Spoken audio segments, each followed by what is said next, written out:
Senhores, bom dia, boa tarde, boa noite. Dando continuidade ao que a gente já vinha conversando, essa daqui é uma das fórmulas para cálculo de área de pátio, que leva em consideração o tamanho do caminhão, que é uma fórmula, pelo próprio jeito dela, dá para ver que ela é questionável. E a experiência em floresta natural é que o melhor pátio é aquele que tem 20 metros de largura e 25 metros de comprimento. Antigamente se utilizava pátios muito maiores, de 30 por 30, mas hoje já é estabelecido. Um bom pátio em função da área que o pátio tem que atender para exploração. Um pátio de 20 metros de largura e 25 metros de comprimento já é um pátio super adequado. Inclusive em exploração a frio, como a gente já viu lá, né? Exploração a frio, exploração a quente. No caso de floresta plantada, nem pátio existe, né? O transporte primário, seja por baldeio, ou seja, por arraste, é para a estrada, para a beira da estrada. Então, essa é só para constar, mas é uma fórmula para cálculo da dimensão de um pátio. De qualquer forma, essa fórmula, ela fala da área do pátio. Ela não fala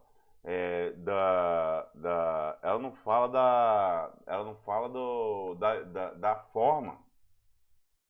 Então, qual seria a largura, qual seria o comprimento? Então, o melhor seria usar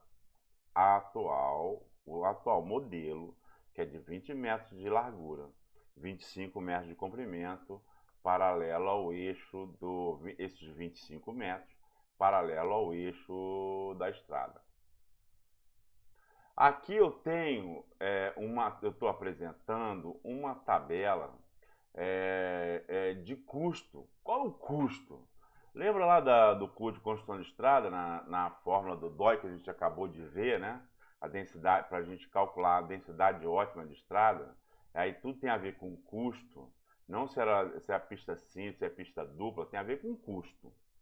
Então, aqui são as variáveis importantes. Por exemplo, nesse caso, a gente vai ver outros casos. Esse aqui é de Lopes e Tal 2002. Foi legal porque foi um trabalho bem completo, né? Então aqui eu tenho geometria horizontal. A gente não sabe o que é isso. Vamos saber. Daqui a pouco a gente vai saber. Geometria horizontal. Excelente, boa, média, ruim. O subleito do solo, se é fino, se é granular. O grade, se é plano ou se não é. Se é declivoso, né? Com declividade. A largura da pista, se é dupla ou se é simples. E a pavimentação, se é asfáltica, revestimento primário, lembra? A gente já passou por isso. Sem revestimento, já foi. E aí os preços decorrentes a isso.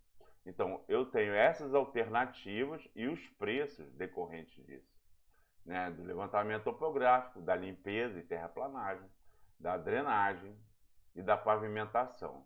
E aqui tem um total por quilômetro, dólar por quilômetro. Essa tabela continua.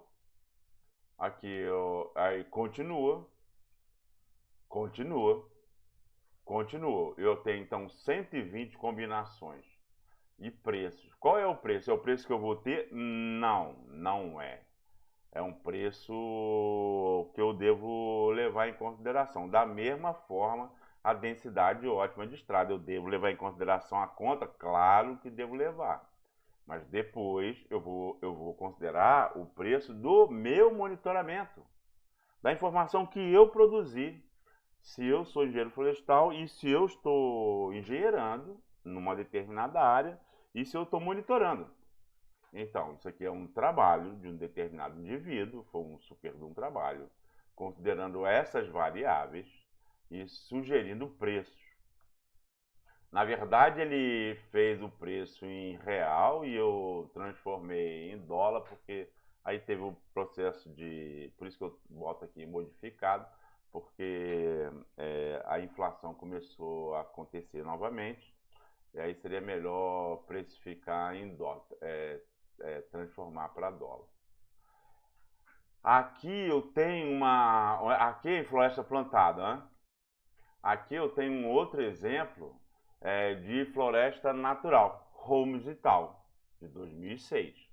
Que aí não tem tantas variáveis, só foi a situação específica que Holmes e tal trabalharam, com planejamento de estrada, planejamento de pátio, construção de estrada, construção de pátio, com a produtividade em hectare por hora e o custo em dólar por hora, dólar por hectare e dólar por metro cúbico na realidade do que o trabalho foi feito do Holmes e tal. Foi aquele super famoso trabalho que é super famoso, que a primeira versão inclusive foi de 2002, né, nem 2006, que fechou todas as etapas e custos da exploração de floresta natural. Isso aqui é informação de floresta natural, ao contrário da anterior, que é de floresta plantada. Aqui eu tenho outra, Pascoal e tal, que é o Permínio, né? O velho Permínio, falecido Permínio, que ele bota outros custos. Mas para que tantos custos? Para você poder comparar com o teu local, o teu planejamento e ter uma estimativa. Novamente, quando eu não tenho nenhuma informação da minha equipe, do meu equipamento, da minha área, eu tenho que levar em consideração aquilo que for mais próximo não é nem geograficamente, mais próximo em termos de situação da minha realidade. Então aqui Permínio Pascoal informa os custos, né? A produtividade e aí o custo.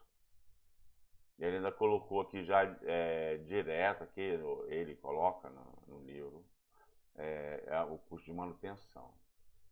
Aqui ainda Permínio Pascoal de novo.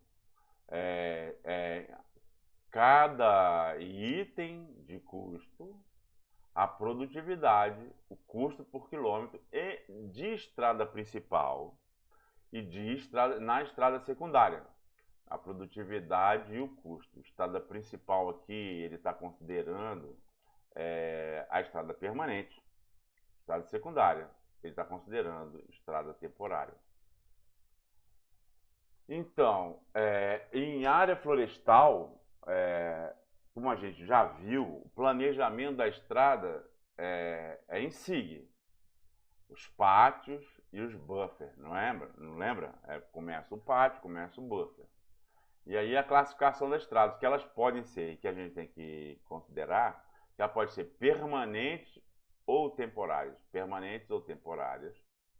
E elas podem ser principais e secundárias. Então, o que seria permanente? Permanente é a estrada que tem tráfego contínuo o ano inteiro, independente da época de chuva ou de seca, né? E temporária não, é mais característico de floresta natural, que a gente só utiliza, que ela é só utilizada para tráfego pesado na época da seca. E principais e secundárias, ela é uma questão só de as secundárias, como se fosse um igarapé de primeira ordem e segunda ordem. As secundárias caem na principal. Por exemplo, eu tenho uma estrada secundária que tem pátios, né? No caso de estrada temporária, eu tenho uma estrada secundária que tem pátio, e essas estradas secundárias que tem pátio são unificadas por uma estrada principal, todas temporárias. Então tem temporária principal e temporária secundária. Nesse caso, não tem a ver com permanente ou temporária, tem a ver só com temporária. temporária principal e temporária secundária. Uma outra nomenclatura que a gente vê é principal, secundária e terciária.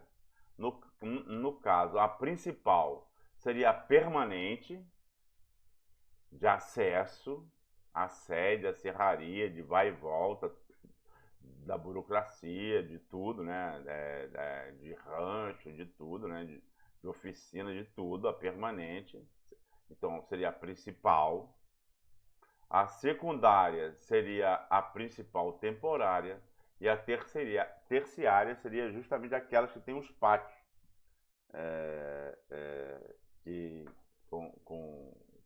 ligando, né? No caso, tanto a secundária quanto a terciária seriam então temporárias. Há que salientar que em determinados momentos, se eu tenho uma serraria localizada numa distância já em função do tamanho da UPA, estou falando de estrada de floresta natural, que é tão longe que eu não consigo, naquele momento, naquela janela que eu tenho, que é em torno de 3 meses e meio de seca, de déficit hídrico, para colocar toda a madeira lá na sede, eu posso reunir a madeira num pátio, num determinado pátio.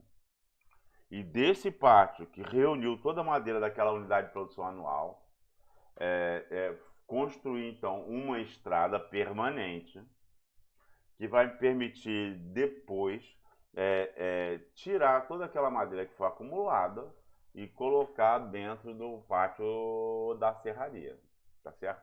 Então, em geral, então eu falo estrada permanente ou temporária, eu tenho que saber o que é isso, que a gente já falou, né? Principal e secundária, né? Que aí tem a ver com a ordem, né? Com a ordem, né? E aí também posso ter essa nomenclatura aqui de principal, secundária e terciária, conforme eu esclareci. Bom, a estrada, ela tem que ser marcada no campo. Eu planejei lá no escritório, não é? A gente planejou lá no escritório. Conforme o DOI, a topografia, as curvas de nível, né? E a separação ótima, ou os pátios, né? Dependendo se eu estou trabalhando com floresta plantada ou floresta natural. Né? Mas então eu planejei e agora eu vou marcar com fita. Tem uma equipe que vai marcar com fita por onde a estrada, com fita e baliza por onde a estrada vai passar. Eu vou passar agora uma metodologia que é a metodologia que eu mais acredito. Não quer dizer que essa metodologia seja a melhor. Você você engenheiro, você engenheira, vai decidir qual que é. Existe muita variação e eu sou suspeito para falar da metodologia que eu acho mais adequada, mas eu vou mostrar aqui, ok? Lembra que eu fiz aquele zoom, me afastando e me aproximando da área, pelo divisor de águas, distribuindo as minhas estradas. E aí, ou através de pátios e buffer de pátio, 250 metros e 300 metros, ou através de buffer de estrada, porque eu já calculei, já aprendi a calcular a separação ótima de estrada. Então eu vou, mas o traçado tem a ver com a separação ótima, né, com a distância média de arrasto, que a gente já aprendeu a calcular de formas diferentes, mas eu tenho que fazer aquele traçado assim, pensando nas curvas de nível, no traçado do que a composição veicular de carga suba, sem precisar de auxílio de nenhum trator, não é? Então eu faço isso, então é um olho na missa, o olho no padre, não lembro como é que é o ditado, mas eu tenho que pensar dos dois lados ali, eu tenho que olhar a teoria, olhar as contas, olhar as curvas de nível, distribuir, olhar eventualmente a limitação no caso de floresta natural, a limitação de estrada, para eu poder chegar num ótimo, tá certo? vamos aqui pensar aqui como é que a gente faz para delimitar. Você acabou delimitando a estrada, né? Planejando, fazendo o desenho dela, né? No SIG, né? E agora vai uma equipe de campo para marcar ela, tá certo? E aí nós vamos ver aqui, ó. Eu tenho um mapa que você vai acabar imprimindo da unidade de trabalho de 1000 metros por metro ou de uma outra unidade de trabalho, no caso de floresta plantada, onde a equipe vai ter que delimitar por onde é que vai passar a estrada, tá certo? Então, essa delimitação, ela carece de um indivíduo que vai ter uma bússola de precisão de meio grau, um outro indivíduo que vai ter uma baliza colorida para orientar a bússola de precisão, e aí 3 indivíduos, na verdade são 2 subequipes, né? 3 indivíduos atrás dele, atrás desse indivíduo aqui, que tem a dupla de precisão, a bússola de precisão. Um que está com o facão terçado, que vai abrir a picada fisicamente. Um outro que vai colocando as balizas de marcação, tá certo? E um outro atrás que vai conferir se a distância tá certa. Então, vou dizer que vou marcar a cada 25 metros, que é o normal em floresta natural. A cada 25 metros, então, a cada 25 metros coloca-se uma baliza. Então, eu vou abrindo, olhando o que está aqui, o que está na minha frente, que é um indivíduo que está com uma bússola de precisão, olhando uma baliza colorida. E aqui esses 3 aqui vão se revezando. A cada 3 treinadas de 50 metros, 4 treinadas, dependendo do como é que está, reveza. Então, esse aqui que está com terçado vem para trás, esse aqui vem para frente, esse daqui assume o terçado, e eles ficam se revezando. Ou seja, você mantém a cada lance, a cada treinada que ele executa, ele descansa 2. Quando o mato está muito bom, ele pode executar 2, 3 treinadas. E aí descansar 4 ou 6 treinadas, né? Então, essa é a forma de marcar, de seguir aquele planejamento que foi feito lá no SIG, que você fez no SIG, tá certo? E que nesse momento ainda segue ângulos retos. Pode ser 90 graus, pode ser, em geral, 90 graus. Em geral, 90 graus, como a gente viu lá na distribuição lá de estrada. Nesse momento, a gente não está preocupado com curva ainda. A gente está só preocupado que a estrada ou que os pátios, unidos pelas estradas, atendam a toda a área. Ok? Beleza.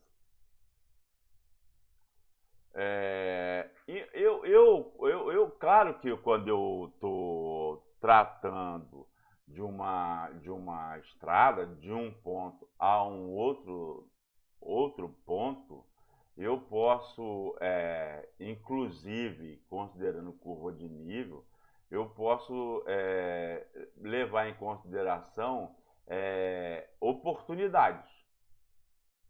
Por exemplo, eu quero ir de um ponto a um outro determinado ponto. Isso seria a diretriz primária.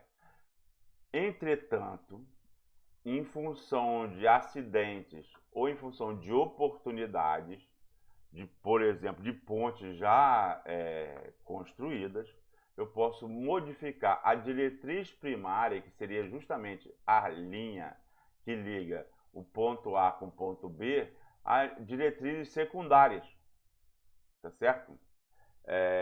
Que essas diretrizes secundárias, elas podem ser de condição ou de circunstância. Condição seria, por exemplo, ponto obrigatório.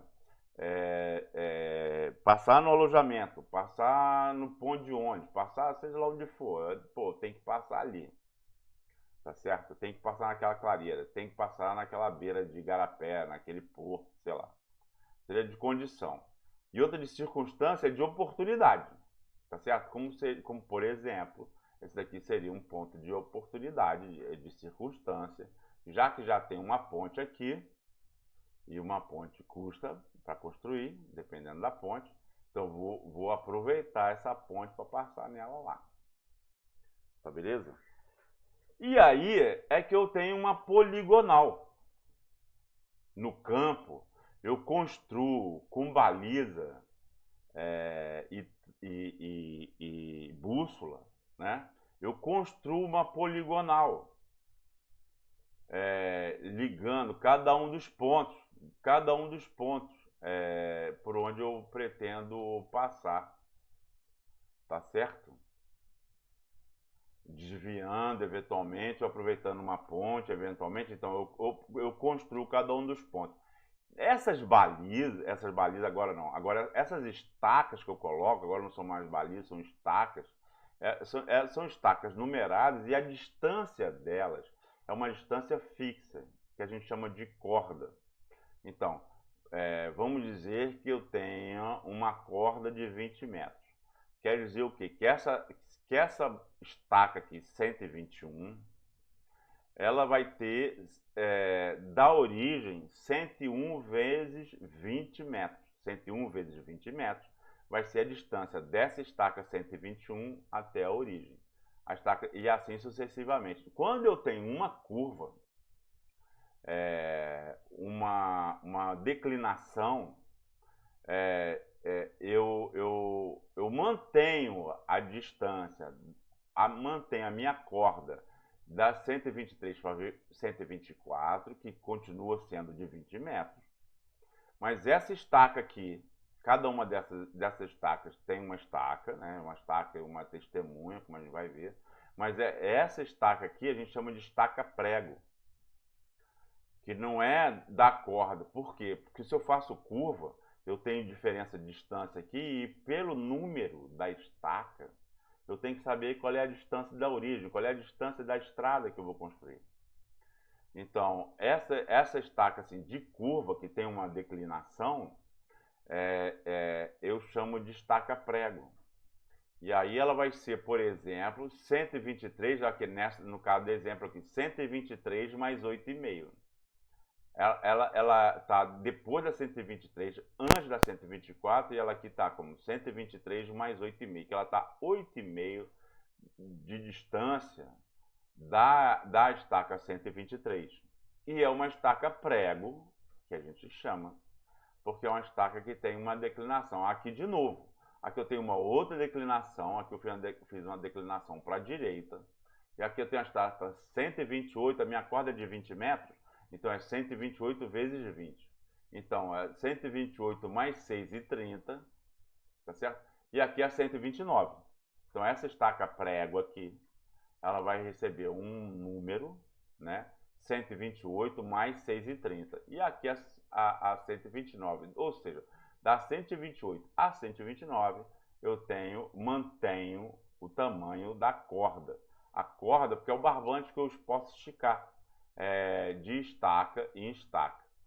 Tá certo? Aqui eu tenho a representação, né, de uma estaca, né, aqui a estaca 436, tá aqui um diâmetro aproximado, né, 10, 15, né?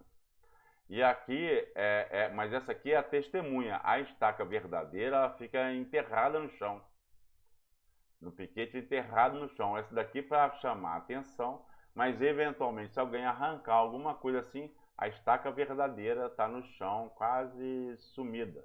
A estaca testemunha é que fica próxima à estaca verdadeira. Essa daqui é só para chamar a atenção, né? E se eu perdê-la, eu continuo tendo a estaca que é a estaca real. Tá certo? Então tá aqui, ó, a marcação, ó, 123 mais 8,25, uma estaca prego, tá certo? Um prego ou taxinha em cima, informando que ela é uma estaca prego, uma estaca de combinação. Tá certo? E qual é o caminhamento? O caminhamento é de uma planilha. Espera aí. Eu posso fazer isso muito melhor no SIG? Lógico que eu posso fazer muito melhor no SIG. Mas eu tenho que aprender de cabo a rabo. Eu tenho que aprender tudo para poder fazer. Quanto mais eu me informatizar, usando coletor de dados, por exemplo, usando o GPS inclusive aquele manual que eu mostrei atrás, do manejo de precisão, que eu usei lá para fazer modelagem digital do terreno, eles não preveem nem a picada, aquele manual ali é para manejo de floresta natural, não importa. Aquela parte de modelagem digital do terreno pode ser aplicada em qualquer lugar. Mas o manual ele trata de mais coisas, além da modelagem digital do terreno. E no que se refere ao censo florestal, o mapeamento de todas as árvores, que tem que ser realizadas picadas em geral. Normalmente são construídas picadas, no caso ali, a picada é virtual. Pessoalmente, eu desconfio disso.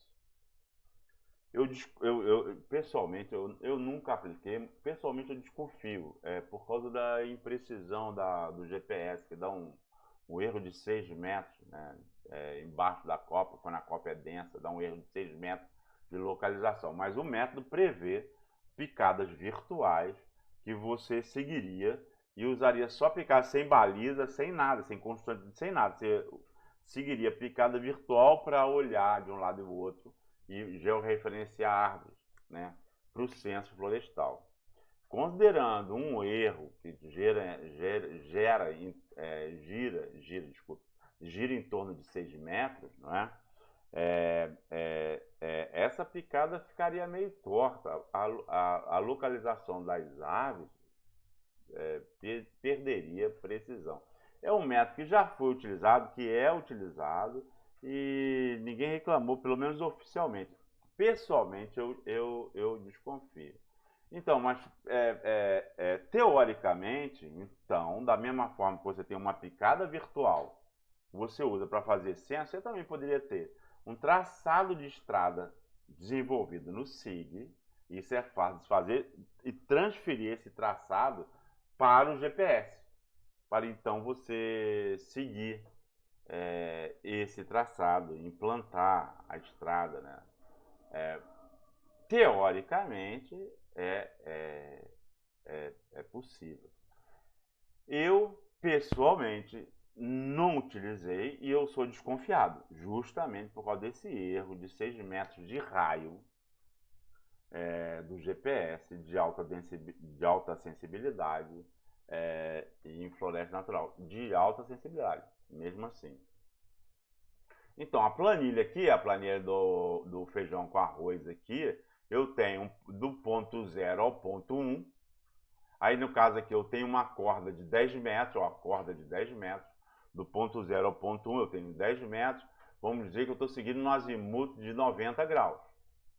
Então, se eu for do ponto 0 ao ponto 1, numa distância de 10 metros, que seria da minha corda, no azimuth de 90 graus, eu tenho, então, uma distância total de 10 metros. Do ponto 1 ao ponto 2, ou seja, eu estou falando daquelas estacas lá, ó. Das estacas aqui, ó. Das estacas, pá, corda.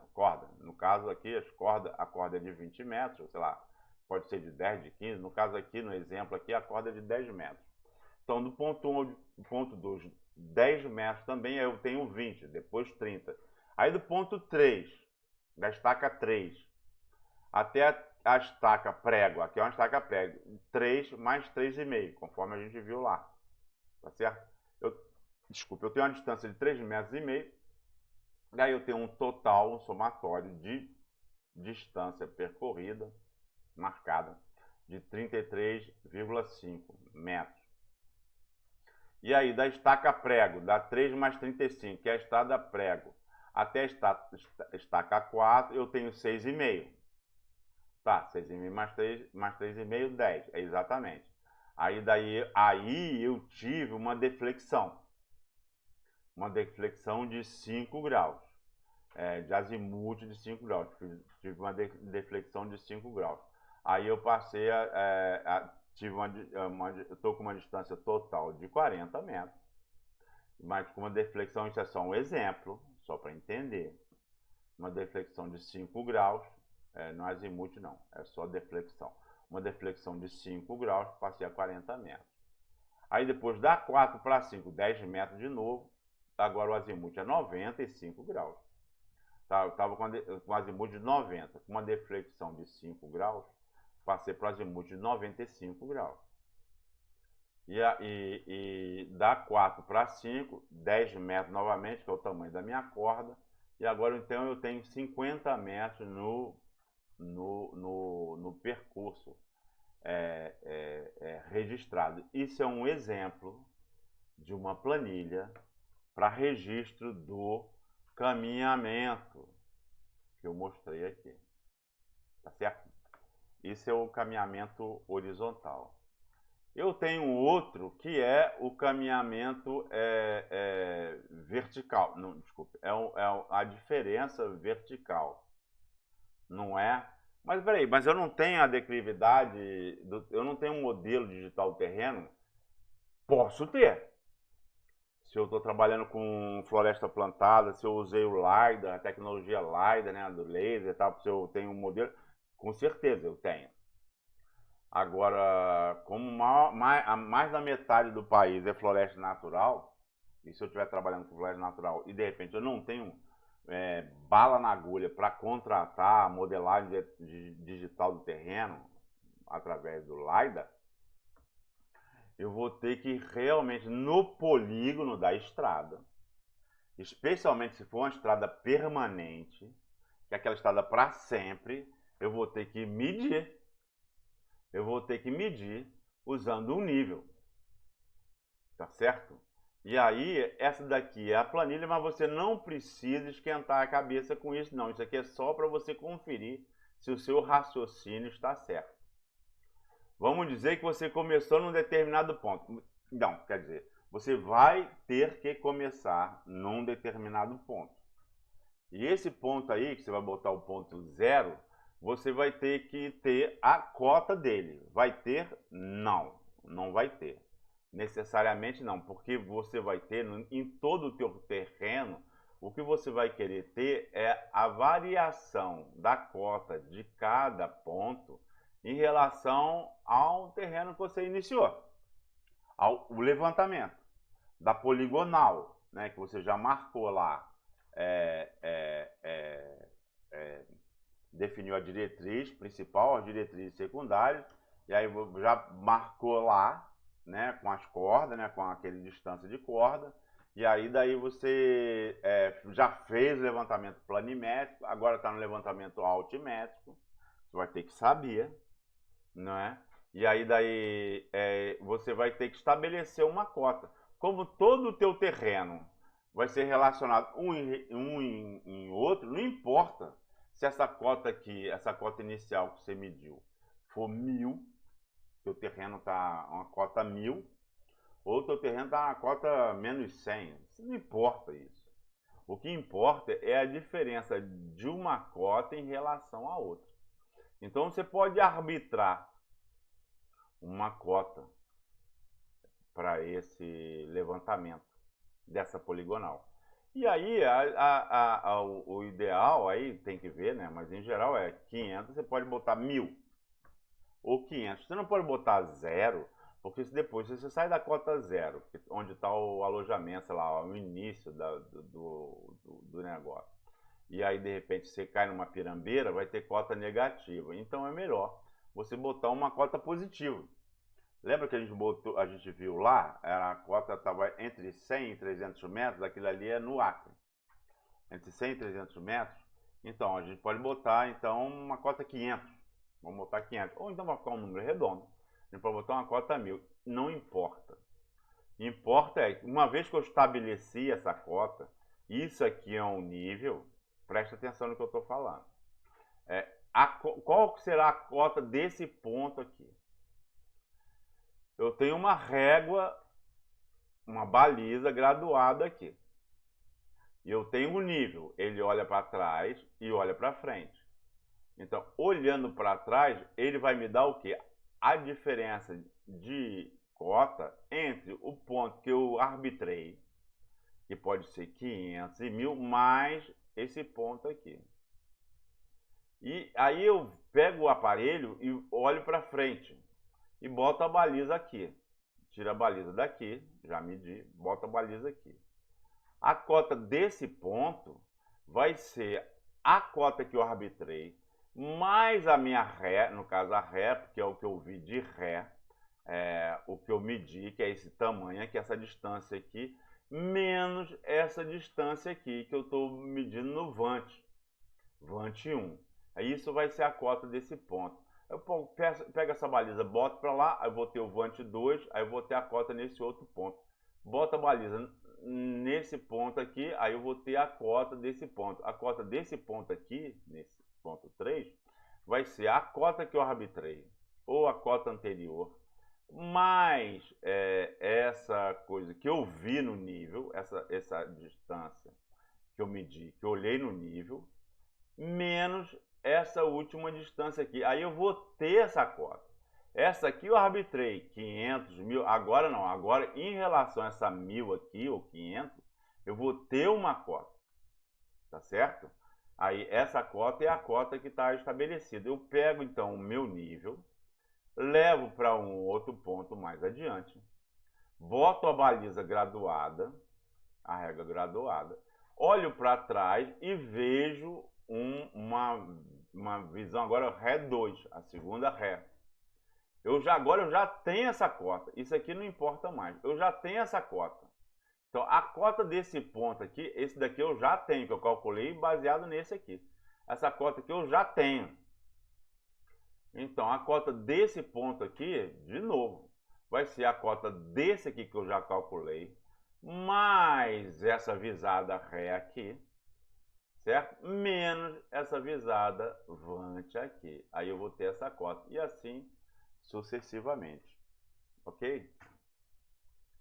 Então, agora vamos lá para as classificações do terreno. Aí tem várias, né? O IBGE, ele tem essa classificação assim, bem variada. É plana, suave, ondulada, transformando o que é contínuo transformando o que é contínuo em discreto. Uma variação contínua transformando em discreto. Então, plana, suave, ondulada, forte, ondulada, montanhosa, encarpada. Isso aí seriam, então, as faixas de declividade para classificação da região em relação à topografia ou declividade. Pessoalmente, eu acho que eu não gosto disso, eu acho que a gente vai cada vez mais abandonar isso. Isso é do tempo de tabela. Isso é do tempo que a gente tinha que transformar uma distribuição contínua em distribuição discreta, que é o caso. De 0 a 3% é plana.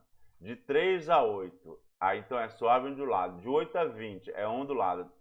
Essa cor aqui eu vou explicar já já. Mas esquece isso. Então, se for 2,9, tá nessa faixa aqui, ó. Se for 3,1, já está nessa faixa aqui. Ou seja, é uma distribuição contínua, transformada arbitrariamente numa distribuição discreta. E quem que fez essa descrição? Tá certo? Olha essa cor aqui, aí você vai ver assim, ó. Tudo bem. As regiões plana, ondulada e montanhosa aqui, plana, ondulada e montanhosa. Agora, numa outra classificação, para descrever a classe de uma estrada. Tá beleza? O que é a classe? Então, numa região plana, a estrada vai ser classe 1 se a velocidade diretriz dela for de 100 km por hora. Vai ser de classe 2 se a velocidade diretriz dela vai ser 80 e classe 3 60, numa região plana. Numa região ondulada, ó, já é outra classificação aqui. Numa região ondulada, A classe da estrada vai ser classe 1 se a velocidade diretriz dela for de 80 km por hora. Ou 640. Então, aqui a tabela está descrevendo isso. E o que é velocidade diretriz? É a velocidade máxima de segurança. Você pode andar velocidade máxima de segurança. Então, a estrada já está lá. Ela está em região plana, ondulada, montanhosa. Aí, qual é a velocidade diretriz dela? Aí, então, você vai poder dizer que ela é da classe 1, da classe 2 ou da classe 3. Está meio confuso agora, mas vai ficar mais esclarecido daqui a pouquinho. Bom, aqui eu estou vendo aqui, ó, um desenho de uma estrada, uma foto, na verdade, não um desenho de uma estrada, já seguindo a diferença de cota, o tamanho, ó, entre essa cota e essa cota. Aí teve que ter essa distância. Entre essa cota e essa cota, aí teve que ter essa distância. Então, respeitando a distância entre cotas para garantir a declividade. Veja que aqui eu tenho uma curva que eu estou no mesmo nível para começar a subir de novo. Igual aqui eu também tenho uma curva, o que eu fico no mesmo nível para começar a descer ou subir novamente. Ok? Então, geometria horizontal. Lembra que lá naquela tabela lá na frente, a gente falou de geometria, a gente falou de de 4 variáveis, né? Uma delas é a geometria horizontal, que aqui também. Ela pode ser classificada, ó, de novo, discretamente, né? Em excelente, boa, média, ruim. O que é isso? É um índice. Que índice é esse? É isso aqui, a geometria horizontal. E aí é o raio médio das curvas em metro. Qual é o raio médio das curvas em metro? Sobre o número de curvas. Então, quanto maior for o raio médio da curva, eu vou ter uma melhor geometria horizontal. Ó, quanto maior for o numerador, maior vai ser a classificação da minha geometria horizontal. Quanto maior for o raio. E quanto maior for o número de curvas, menor vai ser, então vai diminuir no numerador, né? O denominador vai diminuir o numerador, então menor vai ser a minha geometria horizontal. Então, para eu classificar o meu trecho de estrada entre excelente, boa, média e ruim, para quê? Para eu aplicar lá naquela tabela aqui, tá vendo? Geometria horizontal, excelente, boa, média, ruim. É isso aqui, geometria horizontal. Aí eu vou poder classificar, né, o meu traçado de estrada. Eu posso melhorá-lo ou não. Sou eu que decido, porque eu que estou construindo a estrada. Tá beleza? Então, olha só como tudo é de seguir. Se eu não tenho a distribuição contínua, eu sigo a tabela que foi gerada numa distribuição contínua e transformou a contínua numa discreta. Então aqui, ó, tem uma classe de estrada, classe 1, Aí daí a geometria horizontal, excelente, boa, média, ruim, excelente, boa, média, ruim, tal. E aqui tá, aqui a largura da superfície. E aqui eu tenho a velocidade diretriz. Olha só, então a velocidade diretriz, que aí não tem a ver se eu usar decimal, se arredonda para baixo, né? E para um número adequado, né? 62, você vai arredondar para 60. A velocidade de 67, você vai arredondar para 65, talvez 60, que você vai botar placa lá na sua estrada. Mas isso aqui é para você saber, tá certo? Não pode ficar variando toda hora, tem que arredondar para baixo para manter a coisa mais ou menos uniforme. Mas você saber qual é a velocidade diretriz que deve constar na placa, com limite, em função da geometria horizontal da sua estrada que você já calculou aqui. Beleza? Então, velocidade e distância outra coisa que você tem que levar em consideração, velocidade e distância de visibilidade. Uma vez que você já calculou, já definiu a velocidade diretriz, aí então aqui já está essa tabela, já informa a distância de visibilidade que você tem que ter na curva. Ou na reta, mas na reta é na reta. Mas na curva, qual a distância? Então, se a velocidade é 20 km por hora, você tem que olhar 40 metros. Para quê? Para você ter tempo de frear. Tá certo? Se é 30, 70 e assim sucessivamente, como essa tabela está informando. Em curva, também em curva é curva. Então, você deve ampliar a largura da estrada quando estiver em curva. E aqui está o raio da cor de 20 metros, 30, 40. Aí daqui tem essa faixa aqui. Aí um ângulo da cor menor que 30 ou maior que 30 graus. E quanto que você vai aumentar a largura da pista em metro. Tá certo? Considerando o raio da curva. Ok? Essa é uma outra tabela indicativa. A curva não pode ser da mesma largura da pista.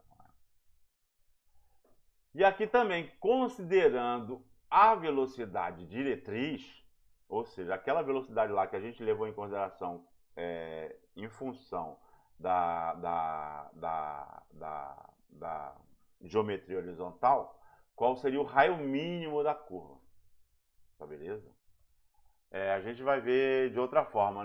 No manual, que eu não falei, eu devia ter falado, mas a gente vai falar na próxima conversa sobre estrada, que é a segunda parte da estrada, a gente vai falar do manual do Serviço Florestal americano, que o Serviço Florestal brasileiro adotou, que já tem uma tabela direta já, de acordo com o raio da curva. Qual o raio da curva? Opa, olha lá, o raio da curva. De acordo com o raio da curva, qual que é a deflexão, o ângulo de deflexão que você vai ter que adotar. Vou explicar isso melhor. Aqui, olha para o quadro aqui. Vou aqui botar aqui no quadro para poder explicar melhor. Veja bem.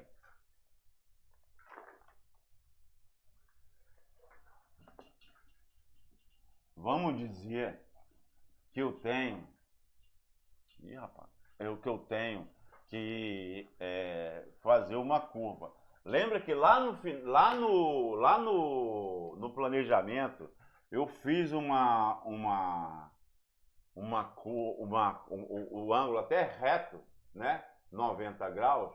Agora não. Eu ainda não aprendi qual que é o raio mínimo da curva. Mas vai ter um raio mínimo, que é o raio da curva que a composição veicular de carga é capaz. A gente vai ver logo adiante. Tem a ver com o comprimento dela e a largura dela. Aí, considerando o comprimento e a largura dela, a gente vai poder calcular qual é o raio mínimo da curva, ou estabelecer o raio da curva. Eu estou seguindo, eu estava com uma poligonal seguindo nessa direção. E aí eu fiz uma deflexão. E esse aqui que é o ângulo da curva. Eu estava indo para lá. E aí eu mudei a direção. E aí o ângulo da curva é esse aqui. E esse ângulo da curva que está aqui é o ângulo da curva que vai ter que ser a da curva aqui também. O veículo vai chegar aqui e vai passar a estrada, vai ter que vir por aqui. E não vir para cá e virar ali. Ali é só a poligonal que eu coloquei. Agora eu tenho que fazer um outro traçado, considerando o raio mínimo. Tá certo? Ou o raio da curva. Tem um raio mínimo, mas o raio da curva. A gente vai aprender a calcular esse raio. Mas agora veja bem, eu tenho uma poligonal que tem um ângulo, tá certo? E aí isso vai ser o ângulo dessa curva aqui. Tá certo? Agora veja bem, isso aqui tudo bem. Aqui eu desenhando fica fácil. Mas imagina no mato. No mato você está seguindo, aí tem a estaca 122, a estaca 123. A corda é a distância em metro entre as estacas, né? A estaca 124, 125, 126, 127, pá! Aí você chegou lá na estaca prego, que tem uma curva. Aí você calculou, a gente não aprendeu a calcular ainda, mas você calculou qual que é o raio da curva. Esse raio da curva tem que ser calculado em função do comprimento e da largura do veículo que vai passar nessa curva aqui, né? Senão ele não faz a curva. Então, qual que seria uma boa? Você ter um super de um compasso, não é? Um super do helicóptero que carregasse esse compasso.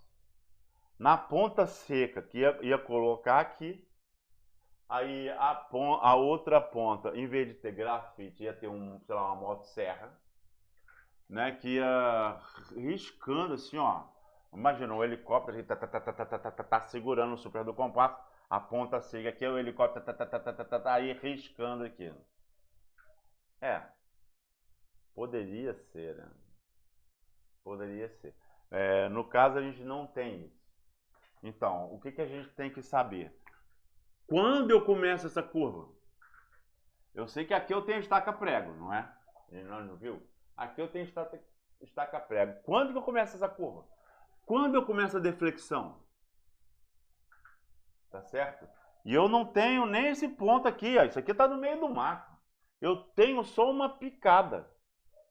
E tudo que eu tenho é uma picada, aí tem a estaca prego e outra picada para lá. Quando que eu começo? Então, são duas coisas que eu tenho, né, que levar em consideração. Uma coisa é a minha corda. O que é a corda? Aquela distância entre balizas, né? A distância entre estacas, né? Quanto menor for a minha corda, mais suave vai ser o traçado da minha cor, né? Se a minha corda tivesse um comprimento super grandão, eu ia fazer assim e fazia assim. Não, então a minha corda, que a gente vai ver ali, 8 metros, 10 metros, 5 metros, a gente vai ver isso adiante. Então, de 5 em 5 metros, eu vou ter que ter uma deflexão. Um ângulo que vai dar uma quebrada para eu, ao final da curva, considerando esse raio aqui, terminar, começar aqui e terminar aqui. Como que eu vou saber onde eu começo a curva? O que eu tenho lá? Imagina você está aqui, ó. Tô vendo só o seu boné aqui, o teu boné aqui. Eu tô te olhando de cima. Como que você vai saber? Você só tem uma picada. Se você continuar seguindo a picada, você vai chegar na estaca prego. Então é antes. Como que você vai saber? Pela trigonometria. Então, pela tangente da curva. Então, tem a curva, tem a tangente, né? Então, a metade do ângulo da curva, né? A tangente do ângulo da curva, que é a metade, a tangente do ângulo da curva, sobre 2, porque é a metade só, vezes o raio da curva. Vezes o raio da curva. Ah, tu não está sabendo o que eu estou falando, não? Volta lá na calibragem. Não vou te ensinar isso mais, não. Volta lá na calibragem. Então, a tangente do ângulo da curva sobre 2, da metade do ângulo da curva, né, sobre 2, vezes o raio da curva. Mas qual é o raio da curva? A gente vai aprender a calcular já já. Mas isso aqui é quando começa, antes da estaca prego. Isso aqui, ó, essa é a distância. Então, se a estaca prego está a 2.850 metros, vamos dizer, uma vez que eu calculei isso, tangente do ângulo da curva sobre 2, veio o raio da curva. Onde é que eu calculei esse raio da curva? Raio da curva a gente vai calcular ainda, vai aprender a calcular ainda. Mas isso daqui é a distância onde começa a curva. Onde eu vou estar andando na picada, aí eu vou saber qual é a estaca 1, estaca 2, estaca 20, 30. Aí eu vou saber qual é o ponto, tá? Que vai ter uma distância que eu calculei aqui, onde vai começar a curva. tá certo? E onde vai também terminar a curva depois da estaca prego, que é o raio da curva vai chegar aqui. Agora eu te pergunto, eu vou ter então traçados, né, que é o tamanho da minha corda, né, e qual que vai ser o ângulo. Então, já sei que começa aqui, a curva, eu vou estar aqui na picada. Eu não sei, nem quero saber onde fica o centro dessa curva aqui, porque eu não tenho um compacto gigante, não tenho um helicóptero gigante, não tem nada disso, eu só tenho aqui. Eu sei que começou aqui, porque eu fiz o cálculo. Qual o cálculo? Tangente do ângulo da curva sobre 2 vezes o raio da curva. O raio da curva, estou devendo. Vamos explicar ainda. Mas aí então, começa aqui. E aí, eu faço o quê? Eu faço esse ângulo da curva, boto direto? Não. Eu vou botar de corda em corda. De corda em corda. Qual corda? Depende do tamanho da minha corda. Mas aí é fácil, a conta é fácil. 2πr, 2π raio da curva é igual a 360 graus. Tá certo? E aí, esse tamanho, 2πr é um tamanho. 2π raio da curva em metro. 2π raio da curva, 2πr é um comprimento em metro. Tá certo? Significa 360 graus. Tá certo? E agora, numa corda de apenas 8 metros, 10 metros, 20 metros, seja lá quanto for, vamos dizer 20 metros, né? Quantos graus vai ser? Ou seja, o grau de declinação em cada seção que eu vou ter que estabelecer para fechar a minha curva. Tá certo? É isso que essa tabela aqui do Serviço Florestal Americano mostra, e é que eles utilizam naquele manual, pelo menos no manual que eles falam, né?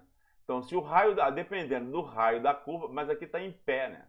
Raio 30, desse em pé, tá certo? O que é um pé? Um pé tem 12 polegadas, uma polegada tem 2,54 centímetros. Então, aqui está em pé. Qual é a deflexão? Qual é a deflexão? O ângulo de deflexão, né? E 2 vezes o ângulo de deflexão. Por que ter a deflexão? Isso aqui vale a pena prestar atenção? Vale a pena? Não, tem que prestar atenção, porque isso aqui pode variar. Às vezes chama o ângulo de deflexão esse, e às vezes chega o ângulo de deflexão desse. Se esse for o ângulo de deflexão, esse aqui é metade do ângulo de deflexão. Se o ângulo de deflexão for esse aqui é o dobro do ângulo de deflexão. Ou seja, voltando lá atrás, cada trechinho lá que eu estou mostrando aqui, ó, voltando lá atrás, cada trechinho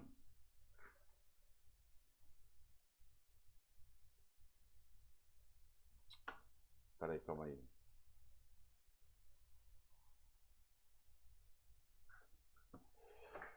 Essa é fácil de entender. Cada trechinho desse aqui vai ter um ângulo de deflexão. Se eu considerar que cada trecho desse vai ter o ângulo de deflexão, que é aquele que eu calculei por 2πr, razão em proporção de 2πr. Só que o primeiro, e você percebe isso quando você entra numa curva, numa estrada, o primeiro é a metade dos intermediários. O último também é a metade.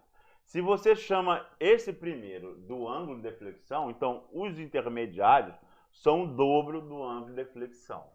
Se você chama esses intermediários do ângulo de deflexão, o primeiro e o último são a metade do ângulo de deflexão. Então, dependendo da referência que você estiver analisando ou se consultando, o ângulo de deflexão vai ser ou intermediário. Então, aí você vai entrar e sair da curva com a metade do ângulo de deflexão. Ou, se o ângulo de deflexão for o primeiro, a entrada e a saída, os ângulos intermediários vão ser o dobro do ângulo de inflexão da curva, tá certo? Porque você não começa a curva já direto com o ângulo da corda. Você percebe isso quando está dirigindo. Você primeiro você entra na curva mais macio. Depois é que você aperta mesmo nela. Presta atenção nisso. Tá beleza? Opa! Não. Aqui. Aqui. Beleza? Então, aqui tem uma outra tabela. Para o raio maior que 300 metros, a gente não aprendeu a calcular o raio ainda. Mas para um raio maior que 300 metros, eu teria que ter um tamanho de corda de 20 metros. Isso é para não ter quebra muito grande. Para um raio entre 150 metros e 300 metros, o raio da curva, uma corda de 10 metros. Ou seja, de seções da curva, né? Seções da estrada na curva. Para um raio menor que 150 metros, então um raio curto, né? Menor que 150 metros, então eu teria que ter uma corda de 5 metros. Aqui é uma outra de acordo com o DNR, tá certo? Raio maior que 600, raio menor que 600, corda de, raio maior que 600, uma corda de 20 metros, um raio entre 600 e 100 metros, uma corda de 10 metros, um raio menor que 100 metros, uma corda de 5 metros. O que é corda? Aquela seção, de seção em seção, para eu completar a curva que eu vou utilizar o ângulo de deflexão. Aqui sim, olha aqui, ó. Como é que eu calculo o raio da curva?